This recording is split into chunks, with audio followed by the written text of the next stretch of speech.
Boa tarde, companheiras, boa tarde, companheiros. Quero inicialmente agradecer o convite. Na verdade, fui descobrir aqui que é um momento solene, um momento de posse. E eu desejo votos de muita combatividade, de muita lucidez para a gestão que está tomando posse nessa tarde, porque de fato os tempos são turbulentos e necessitam uma verve crítica e ao mesmo tempo uma lucidez muito grande para construir as mediações necessárias para nos dotar da capacidade de intervir sobre a realidade, porque isso é o que interessa. Ser capaz de intervir na realidade a fim de transformá-la, porque essa transformação é urgente, é emergencial. E, obviamente, essa capacidade de intervenção passa por aprofundar, qualificar e esmerilhar nossa capacidade de compreender e de apreender essa realidade que nós estamos inseridos, que nós construímos, lamentavelmente, a contrapelo, para usar uma expressão do Walter Benjamin, em grande medida, esse turbilhão advindo da lógica de acumulação de capital empurra as nossas vidas e faz com que a gente, na marra e a contrapelo, vai construindo os processos e perde, em grande medida, a capacidade de pensar esses processos e reorientá-los. Ou seja, a sociedade capitalista tardia cada vez mais funciona de modo mais acelerado e a despeito e a contrapelo das nossas vontades e capacidades de intervir. E o Marx usou um conceito interessante para isso, que é o fetichismo. É uma sociedade fetichista, na medida em que processos sociais funcionam e muitas vezes a despeito das nossas capacidades e possibilidades de intervir sobre esses processos. Então, a parada é essa, é readquirir a capacidade de intervir sobre esses processos a fim de transformá-los, né? Afinal de contas, a sociedade é produto da nossa prática e a gente tem que ter capacidade efetiva de intervenção sobre ela. E reforço os agradecimentos, é um prazer, estou sempre à disposição para essas atividades. Daqui a pouco posso até disponibilizar já meu e-mail, porque o debate, geralmente, pela complexidade do tema, não esgota a curiosidade, a demanda de interlocução. Então, eu disponibilizo meu e-mail, quem quiser conversar, prolongar a conversa, estou inteiramente à disposição e à disposição de continuar participando de eventos como esse. Bom, depois da profunda e abrangente exposição da minha companheira Isabel, tive o prazer de conhecer pessoalmente hoje, parte do meu planejamento original, felizmente, se tornou redundante, e eu vou pegar o fio da meada do momento final da exposição da Isabel. Antes, eu gostaria de reforçar a justificação dessa conversa, do tema desse nosso papo. De fato, essa discussão sobre território tem uma relevância crucial, e eu diria visceral, e ressalto esse adjetivo visceral, porque a produção do território é a produção da vida, como muito bem destacou a nossa companheira. Nós estamos falando da produção da vida. E a produção da vida é a produção da vida social. Isso não é um adjetivo, vida social. Produção da vida é a produção da vida social, porque não existe indivíduo abstraído, separado, afastado de relações. Viver, a rigor, é viver com. Nós construímos o nosso processo de subjetivação em meio a múltiplas relações. É isso. A minha singularidade enquanto indivíduo é construída em meio a múltiplas relações, como essa aqui que está se instaurando. E as relações não estão soltas na plataforma do ar. até podem estar em muitas delas, mas o fato é que as relações são produzidas no interior de determinado contexto histórico e social. Portanto, as relações intersubjetivas são relações sociais. Logo, a relevância de discutir território é que a gente está discutindo a vida cotidiana, a maneira como a gente organiza a nossa vida diz respeito à maneira como o território é organizado e construído. Tá? Então, com muita ênfase, eu justifico e legitimo essa discussão, inclusive e especialmente no âmbito do serviço social e pelos assistentes sociais. Não é uma discussão para geógrafo apenas e para urbanistas. Os assistentes sociais precisam contribuir com essa discussão por essas razões expostas. Nós estamos discutindo a produção da vida. Essa que é a parada. Por isso tem uma dimensão visceral aí nesse nosso papo. Logo, um conjunto imenso de danificações da nossa vida cotidiana tem relação direta com as danificações desse tipo de organização territorial, desses processos urbanos, né?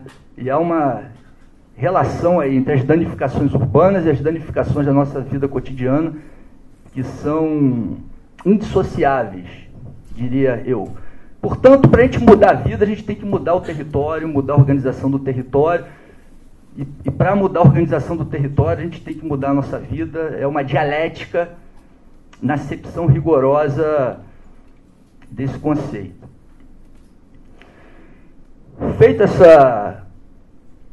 Feito esse reforço da justificativa e da relevância desse evento aqui,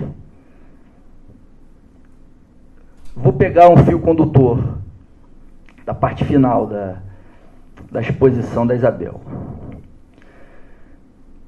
Deve estar viva na memória de vocês ainda um episódio extremamente impactante que aconteceu no ano de 2008. Recebeu várias designações oficiais aí pela mídia. Uma delas foi a tal do estouro da bolha financeira, um nome mais técnico. Alguns falaram da crise imobiliária. Mas o fato é que o que aconteceu em 2008, cuja origem foi os Estados Unidos, na verdade foi mais um episódio de um processo de crise que marca a sociedade capitalista a rigor desde a década de 70. Então, em 2008 aconteceu mais um episódio da crise econômica, disso que chamam de crise econômica. Só que no capitalismo, crise econômica é crise social, pela condição que a economia ocupa na organização da vida social. Então, falar em economia, falar em crise econômica, é falar em crise econômica é falar de um processo que ultrapassa a economia e atinge todas as outras esferas que constituem a nossa vida. A cultura, a política, entre aspas, os valores e as representações. Então, crise econômica não é uma parada técnica para economista lá discutir com a Miriam Leitão. Não, crise econômica é algo que extrapola o âmbito econômico e se espraia em todas as dimensões que constituem a nossa vida social.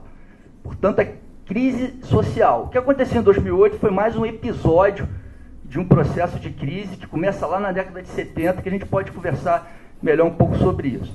O que nos interessa especificamente é o seguinte: esse episódio que aconteceu em 2008 teve como estopim um problema crônico e generalizado no âmbito imobiliário. De maneira muito rasteira, vocês devem lembrar o que aconteceu. Aconteceu um agressivo encadeamento especulativo que deu problema. Deu problema. É como um castelo de cartas. Vai dar problema. Processo especulativo vai dar problema. Mais cedo ou mais tarde vai dar problema. Isso desencadeou uma onda especulativa muito agressiva, respaldado numa expansão do mercado imobiliário e das possibilidades de endividamento das famílias. Então, qual é a parada? Estímulo à construção de muitas unidades habitacionais enquadradas no registro de mercadoria, como de costume nos Estados Unidos,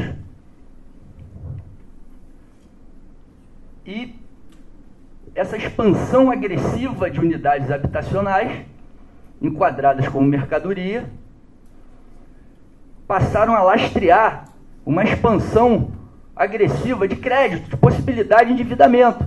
Inicialmente para pagar essa casa, essa unidade habitacional, que era tomada como o lastro desse empréstimo. Então o banco, e não é só banco tradicional, é uma complexificação dessas instituições financeiras. Vamos chamar de instituições financeiras que não são apenas bancos como a gente conhece. Começam a abrir o leque agressivamente de empréstimos, cujo lastro é a própria casa. E a parada se complexifica, porque os empréstimos não eram só para pagar a casa, nesse esquema chamado de hipoteca. Não, o 18º cartão de crédito de uma família norte-americana, porque lá o esquema é esse, está lastreado nesse empréstimo lá atrás. E originalmente era um empréstimo para pagar a casa. Então, o filho precisa ir para a universidade.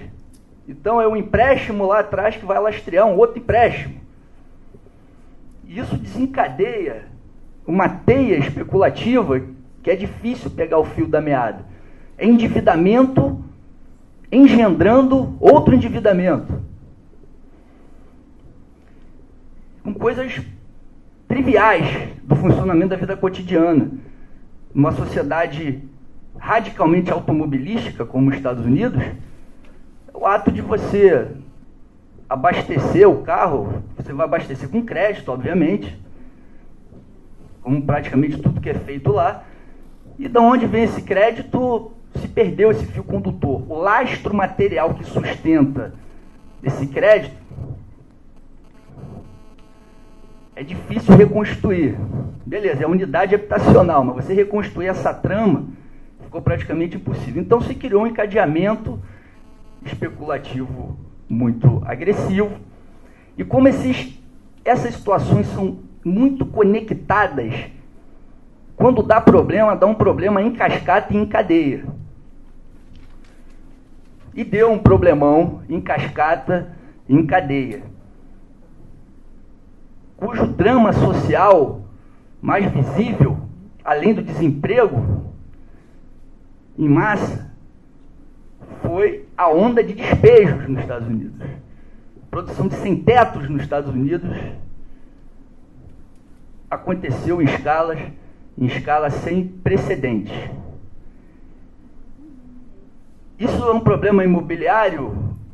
Sim, é um problema imobiliário. Só que, se a gente para entender as engrenagens econômicas capitalistas contemporâneas, a gente percebe que aquilo que teve origem no mercado imobiliário transborda muito, entre aspas, o mercado imobiliário. Eu já antecipei com exemplos para vocês. Essa cadeia de endividamento que engendra mais endividamento. Por isso já dá para perceber que não é uma parada só de casa, de deixar de pagar casa, que seria já catastrófico. Mas essa rede de dinheiro e de investimento que são gerados por essa engrenagem tem impacto sobre muitos setores do funcionamento da vida social contemporânea, do capitalismo contemporâneo. Então essa engrenagem aí, por exemplo, vai financiar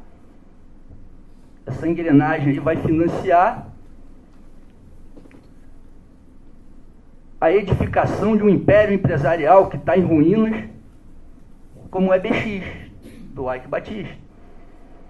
Logística, mineração, que é uma miríade de ramos empresariais. Para vocês terem uma ideia, parte considerável pode ter sido alimentada por essa quantidade de dinheiro, investimento geradas desse processo especulativo, cuja base é o chamado mercado imobiliário. Deixa eu ser mais claro, isso gera uma massa de capital, dinheiro, de capital monetário que circula no mundo. Isso catapulta, potencializa o sistema financeiro. E quando eu falo catapulta, potencializa o sistema financeiro, vocês entendam o papel proeminente que o sistema financeiro executa na organização econômica do mundo. Já ouviram falar em financiarização da economia? Que eu poderia falar de financiarização da vida, tendo em vista, eu repito novamente, o papel que a economia desempenha na organização da nossa vida, economicizada. Para ser mais claro, as atividades produtivas são cada vez mais dependentes dos fluxos financeiros, cada vez mais subordinado dos fluxos financeiros, e o Estado cada vez mais subordinado do mercado financeiro, dos financiamentos, dos empréstimos. Não existe funcionamento econômico hoje sem endividamento. As famílias estão endividadas, as empresas endividadas e o Estado endividado. Isso é expressão de uma subordinação ao mercado financeiro. Então eu quero mostrar para vocês que o que aconteceu em 2008, cujo estopim foi um mercado imobiliário, teve impacto sistemático e transversal sobre a economia capitalista. Tem impacto na mineração, tem impacto na produção de automóveis. E quando eu falo que tem impacto na produção de automóveis, eu estou falando de quê? Desemprego na indústria automobilística, desemprego na loja que vende automóvel, porque a produção automobilística está diminuindo.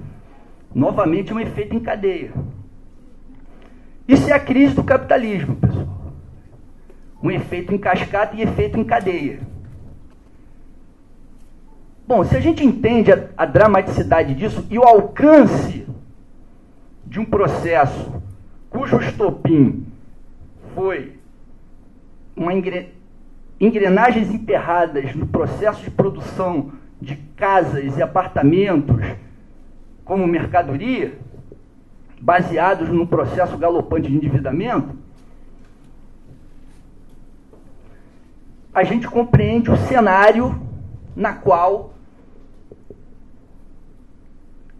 foi formado o vigente Programa Habitacional Brasileiro, que é o Minha Casa Minha Vida, carinhosamente chamado de Minha Casa Minha Dívida, como bem antecipou a companheira Isabel. Então a parada é o seguinte: o Minha Casa Minha Vida foi produzido, foi elaborado principalmente, primordialmente, para reaquecer o mercado imobiliário, para adrenalizar novamente, jogar adrenalina novamente para o capital imobiliário. O capital imobiliário são grandes empreendedores, grandes construtoras, incorporadoras e proprietários de terra. Compõe isso que a gente chama de capital imobiliário. jogar recurso no capital imobiliário, aquecer as atividades imobiliárias, eu insisto nisso, gera um alcance muito profundo no sistema de funcionamento econômico do capitalismo. Não é qualquer parada, não é qualquer setorzinho que está sendo redespertado, adrenalizar, vitaminar, o neologismo que a gente quiser inventar. Em síntese, reaquecer o capital imobiliário possibilita um efeito em cadeia profundo e transversalizado. Ou seja, você atinge o funcionamento sistêmico da economia capitalista. Então, Minha Casa Minha Dívida surgiu com essa expectativa precípua, primordial. No contexto de crise, cujo estopim foi exatamente o mercado imobiliário, reaquecer as atividades do capital imobiliário, composto basicamente por grandes proprietários de terra, que geralmente são as próprias empreiteiras, grandes empreiteiras, as empreiteiras e as incorporadoras. Aquecer novamente esse mercado. E foi isso que foi feito. Foram injetados 34 bilhões de recursos públicos, por intermédio do Minha Casa Minha Dívida, nessa tarefa de reaquecimento do capital imobiliário.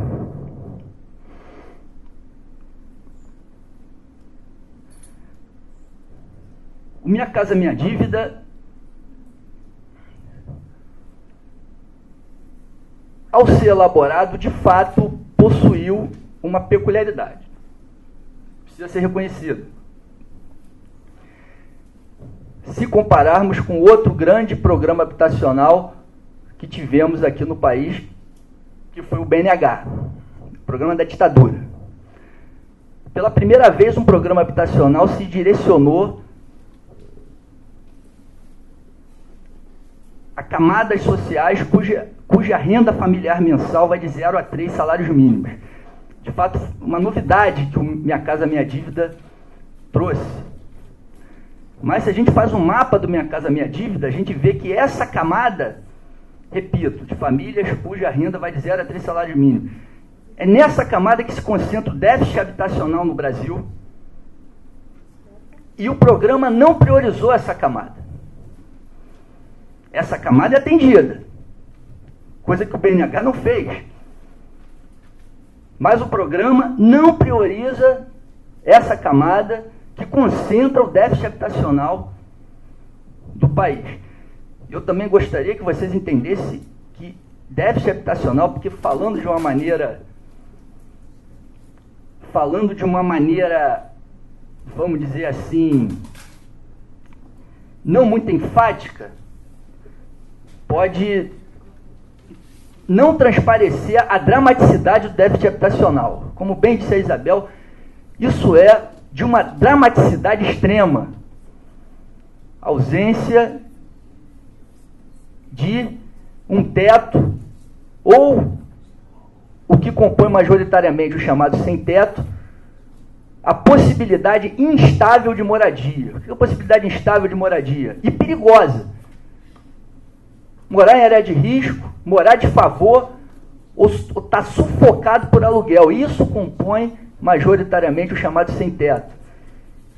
Aluguéis atrasados que geram a iminência de despejo. Isso é desesperador. É de uma dramaticidade profunda. E a camada, essa massa de sem-teto não foi centralmente beneficiada pelo Minha Casa Minha Dívida. Na verdade, 60% das habitações do... Vamos falar da Minha Casa Minha Dívida na primeira versão. 60% foi voltado à faixa de 4 a 10 salários mínimos, ou seja, 40% apenas das unidades habitacionais foram voltadas para 0 a 3 salários mínimos e 75% dos recursos foram voltados não para a camada que possui o maior problema de déficit habitacional, que é de 0 a 3 salários mínimos. Logo, Minha Casa Minha Dívida se abstrai da pretensão de efetuar uma profunda transformação das cidades. Minha Casa Minha Dívida não está circunscrita num processo de reforma urbana, de transformações profundas da organização da cidade. Minha Casa Minha Dívida não combate a segregação urbana, não estanca a especulação urbana. Contraditoriamente, Minha Casa Minha Dívida acaba reforçando a tendência à periferização, a jogar pobre para áreas mais periféricas e, contraditoriamente aí, pegando aí o discurso oficial, que não pode ser negado, de que, pela primeira vez, um programa habitacional voltado a 0 a 3 salários mínimos. Nesse sentido que eu estou tratando. Contraditoriamente, mantém a lógica da periferização e mantém a lógica da especulação imobiliária. Minha Casa Minha Dívida mantém a lógica da especulação imobiliária. Logo, esse modelo de cidade segregada não é combatido pelo programa habitacional em curso, que é o Minha Casa Minha Dívida. Isso precisa ser registrado. Bom, se é assim, a gente pode responder quem são os donos da cidade. Os donos da cidade são os componentes desse corpo bizarro que a gente chama de capital imobiliário. São os donos da cidade. Os proprietários de terra, as grandes empreiteiras, são eles que tutelam os processos urbanos e são os donos da cidade, efetivamente. E entender essa dinâmica, por intermédio do Minha Casa Minha Dívida, por exemplo, nos auxilia a entender um processo muito importante do nosso tempo e do funcionamento do capitalismo brasileiro no início do século XXI, reproduzindo com outras roupagens o que aconteceu ao longo da nossa formação social, que é uma associação entre o Estado e o capital imobiliário. E com isso a gente adquire um patamar privilegiado para entender agenciamentos entre Estado e mercado. Essa relação entre Estado e mercado. Repetindo, analisando as estreitas vinculações entre Estado e capital imobiliário, em todos os âmbitos governamentais, a gente adquire um patamar privilegiado para entender formas de relação entre Estado e mercado. Isso se expressa, por exemplo, nos financiamentos de campanha. O capital imobiliário, em 2010, foi o maior financiador de campanhas políticas. 54% do financiamento de campanhas, rigorosos 54%, vieram de doações de empresas, de grandes construtoras, como Andrade Gutierrez. Tem um dado exato aqui. A Camargo Correia e Andrade Gutierrez juntas doaram 138 milhões nas últimas eleições, em 2010. E não doa para o candidato X ou Y, ou melhor, desculpa, não doa para o candidato X específico. Por margem de segurança, doam para todos. No caso da eleição presidencial, da última, doaram para os principais candidatos.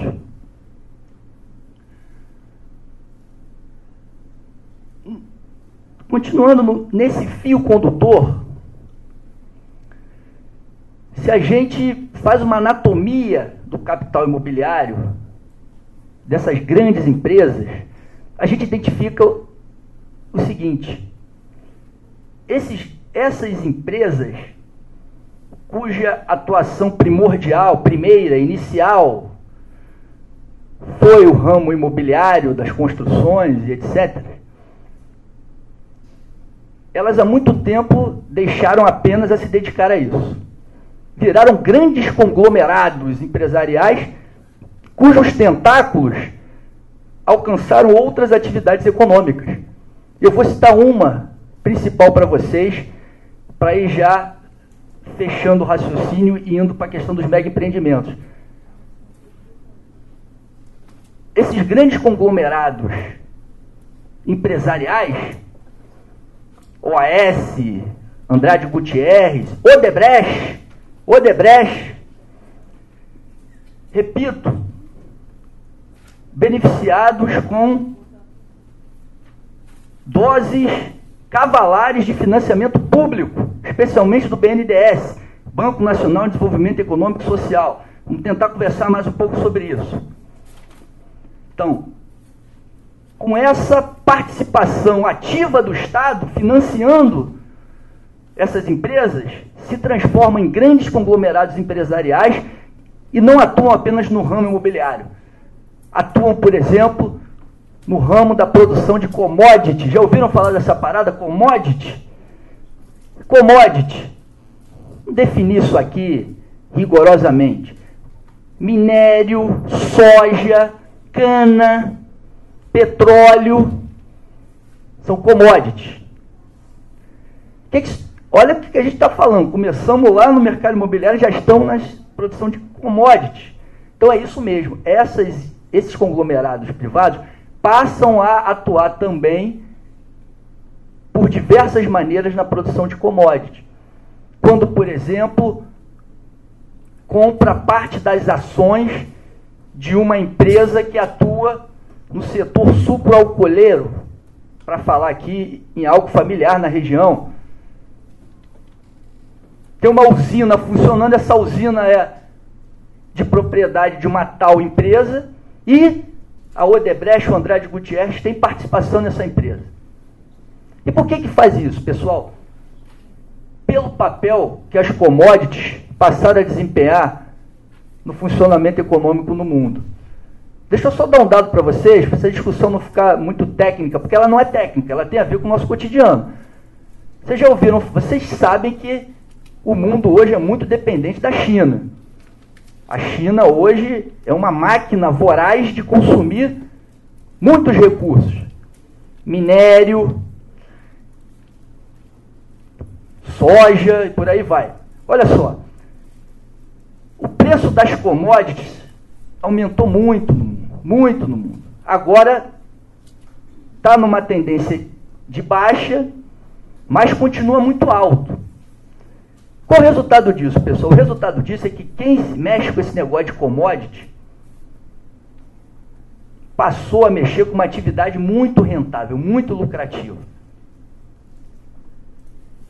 E o Brasil contemporâneo, não dá para a gente entender coisas fundamentais da nossa vida cotidiana se a gente não observa o fato que o Brasil, contemporaneamente, o funcionamento do Brasil é muito dependente da exportação de commodities. Muito dependente da exportação de commodities. Para vocês terem uma ideia, se vocês pegam a relação de produtos que são exportados, mais da metade desses produtos são commodities. Mais da metade da pauta de exportação são commodities. O que isso significa, pessoal? Significa que parte dos recursos públicos, das energias humanas, estão direcionados para produzir minério, soja, carne, e o capital imobiliário passa a atuar nessa área.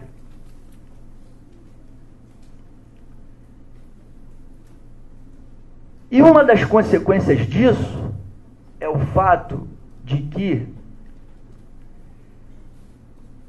parte do planejamento econômico, regulatório, repressivo do Estado, passa a ser viabilizar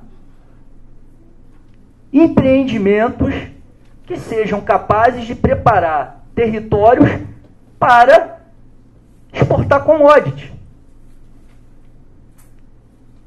Essa é que é a parada.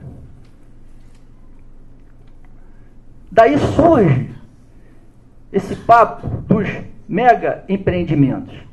Ressaltando, os mega empreendimentos não se restringem a isso, mas em grande medida reforçam a condição do Brasil de exportador de commodities na divisão internacional do trabalho. O Brasil se insere na divisão internacional do trabalho, hoje, especialmente voltado a exportar commodities. E o que isso tem a ver com a minha vida, Felipe? O que tem a ver com a sua vida é que isso gera o fato de que você consome, em média, 9,2 litros de agrotóxico por ano. Porque produção de commodity hoje envolve muito agrotóxico. E isso tem a ver com o fato de que, em 2013, mais da metade da área cultivável no Brasil é feito com transgênico. E ninguém tem margem segura cientificamente considerando acerca dos prejuízos dos transgênicos. A sociedade virou um laboratório a céu aberto. Nós somos as cobaias. Daqui a algumas décadas, a gente vai nossos filhos e netos vão constatar se esse pacote de transgênico e agrotóxico é muito danoso, porque danoso à saúde ninguém tem dúvida, mas é catastroficamente danoso à saúde ou não. Então é disso que se trata. Então não é discussão de Miriam Leitão falando do preço das commodities, é discussão de, primeiro, uma destruição dos recursos naturais sem precedentes. E junto a isso, um pacote de produção cujo alcance destrutivo a gente não tem nem ideia. Então, se posicionar, se especializar como grande exportador de commodities na divisão internacional do trabalho tem a ver com isso. Tá? Não estamos aqui discutindo preço de commodity, tecnicamente falando. Estamos discutindo aqui a nossa vida. Deixar isso bem claro. E o fio condutor tem a ver, dentre outros fatores, no nosso caso específico, com um papel específico, com um papel que o capital imobiliário passa a cumprir. Esse capital imobiliário, esse que destinou 138 milhões nas campanhas eleitorais. Por aí a gente mede o impacto e o poder decisório que exerce o capital imobiliário. Então os chamados mega empreendimentos, não apenas isso, eu insisto, porque em parte tem a ver com infraestrutura para uma tentativa de dinamização industrial. Não que eu esteja defendendo aqui uma dinamização industrial como alternativa às commodities, não necessariamente, que a produção industrial, né, nas bases que está colocada, é também socialmente muito deletéria e ambientalmente muito deletéria. Tá? Mas eu só estou registrando que os chamados mega empreendimentos, como esse aqui, do Açu, tem vinculação direta com essa condição de país exportador de commodities que o Brasil desempenha. Deixar isso registrado. E quando se fala em mega empreendimento, eu repito, se fala em preparação territorial para viabilizar essa condição. O que é preparação territorial? Vamos traduzir isso de modo mais direto. É expropriação de saberes, de técnicas de comunidades originárias, e é expropriação de recursos naturais de água, recursos hídricos, por exemplo, que nós somos ricos. Então é disso que se trata. É uma reatualização de um processo de expropriação de recursos naturais e de recursos sociais que conta com participação ativa do Estado, porque o Estado financia. O papel do BNDES para financiar esses projetos é muito elevado. Bom, então com isso, eu tento estabelecer uma conexão dentre várias possíveis entre política urbana, mega empreendimento, capital imobiliário, bancos, financiarização e Estado. É esse quadro de conexões bizarras que a gente pode estabelecer. Isso é uma maneira de reatualizar uma dialética entre o rural e o urbano. A gente está falando de mega empreendimentos voltados para a exportação de commodities, mencionando atores urbanos, falando de capital imobiliário, falando de cidade, para mostrar a estreita relação que tem essas dinâmicas, cuja marca continua a ser, de fato, a segregação e a expropriação, tanto do ponto de vista social quanto do ponto de vista natural. Há em curso no país um processo, eu insisto, de expropriação de recursos naturais sem precedentes, com a mediação técnico-científica, porque, eu insisto, a produção hoje de commodities incorpora um padrão técnico-científico muito elevado. Vocês observam hoje a produção de minério, por exemplo, incorpora um padrão técnico-científico sem precedente, que convive e coabita com formas arcaicas de organizar a produção, como o trabalho escravo, que, aliás, é o que vocês vivenciam aqui na região. Essa coabitação entre tecnologia e trabalho escravo é uma das marcas dessa centralidade da exportação de commodities. Para ir finalizando o raciocínio, gostaria de chamar a atenção, e podemos conversar isso melhor, que uma ferramenta muito importante para fazer isso tudo funcionar é o BNDES, Banco Nacional de Desenvolvimento Econômico e Social. O que o BNDES fez, por exemplo? Produziu a maior empresa que é hoje multinacional, transnacional, de produção de frango congelado e carne enlatada no mundo, que é a JBS Friboi. Então, isso é uma... Essa que esse Tony Ramos faz o papel ridículo, é essa, JBS. É produto de financiamento agressivo do BNDES. E é hoje, né, se não a maior, certamente uma das maiores fabricantes de alimento industrializado no mundo. E nessa mesma área, o BNDES foi responsável por fundar a Brasil Foods, resultado da fusão entre Perdigão e Sadia. Perdigão e Sadia que se deram mal no mercado especulativo, foram ladeira abaixo, e o BNDES não apenas elaborou um plano de salvação, mas produziu uma fusão entre elas.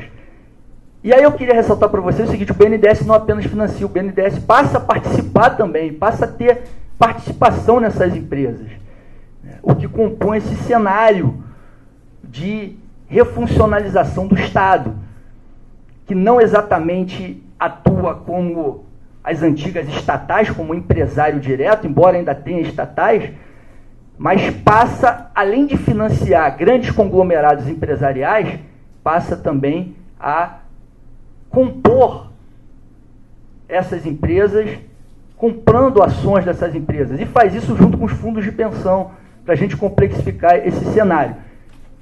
E aí, eu insisto, o papel do capital imobiliário também atuando nessas empresas voltadas à produção de commodity, né? Compondo esse painel aqui que eu estou tentando compartilhar com vocês. Bom, encerrando com muitas coisas mais, com muitos elementos mais para compor esse painel, de fato, o grande desafio, como eu disse no início,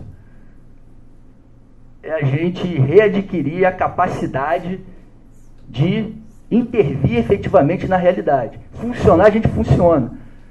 A gente, a contrapelo, é conclamado a funcionar.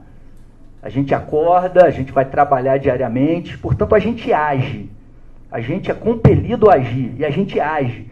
A sociedade capitalista contemporânea é marcada por uma ação muito acelerada, por um agir muito acelerado. As pessoas agem geralmente muito acelerado e de maneira atabalhoada, esbaforida, agitada. Portanto, nós agimos, nós estamos em movimento. A capacidade é fazer com que essa ação se transforme em praxis, no sentido de ser uma ação capaz de intervir na realidade e de transformar a realidade. E passa pela capacidade de readquirir ou de adquirir possibilidades reais de intervir na realidade. Gente, o que é intervir na realidade? Deixar de consumir 9,2 litros de veneno por ano. É isso. Por exemplo, é isso. Novamente, eu insisto, não estou falando em projetos etéreos. Intervir na realidade é ter acesso a um padrão de alimentação que não é saturado pela maior quantidade proporcional de veneno no mundo. É isso. Uma autodestruição calculada com uísque, como eu, por exemplo, pratico, é uma coisa, é medicina da alma, como já dizia o Epicuro, filósofo grego. Agora, ser compelido a comprar um frango cheio de veneno e hormônio, esse tipo de autoritarismo numa área que deveria ser fundamental da nossa vida, que é a área da alimentação, expressa, para finalizar, o quanto nós precisamos readquirir uma capacidade de intervir na realidade, de construir efetivamente as bases de funcionamento da nossa vida. E readquirir a capacidade de intervir na nossa vida, no sentido básico como esse, da alimentação, passa pelo enfrentamento sob múltiplas formas, no âmbito institucional e no âmbito da ação direta, como movimentos urbanos fazem, como movimentos de trabalhadores sem teto, dentre outros. Passa pelo enfrentamento desses grandes conglomerados empresariais que sequestram fundo público, que sequestram a política e compõem esse cenário bizarro que é imediatamente danoso à nossa vida. Portanto, não há outro caminho. É a luta e o enfrentamento, obviamente sereno, mas ousado, a esses conglomerados que sequestram fundo público, sequestram a política e fazer com que a política seja uma ferramenta efetiva de transformação da realidade. Esse é o desafio posto, e não vou entrar nessa discussão porque tem as mediações profissionais, é um debate que vocês têm não só nos cursos de graduação, nas pós-graduação e no cotidiano de vocês. Não é um finalzinho de fala que, obviamente, eu vou entrar nessa discussão. Mas esse enfrentamento passa, sim, por construir mediações profissionais, e esse é um desafio que está posto para a gente trocar essa ideia aqui. É isso. Tamo junto. Obrigado pelo convite. Bom, gente, eu quero agradecer as falas da professora Isabel e do professor Felipe. E, como eu comentei anteriormente, para colaborar com o nosso debate, eu vou pedir que a Cristiane, que é a presidente da Associação de Moradores da Margem da Linha, fale um pouco para a gente o que está acontecendo nessa comunidade, qual tem sido o papel dela e dos moradores, para ver se a gente consegue articular aqui com as falas dos professores e colaborar também para o debate.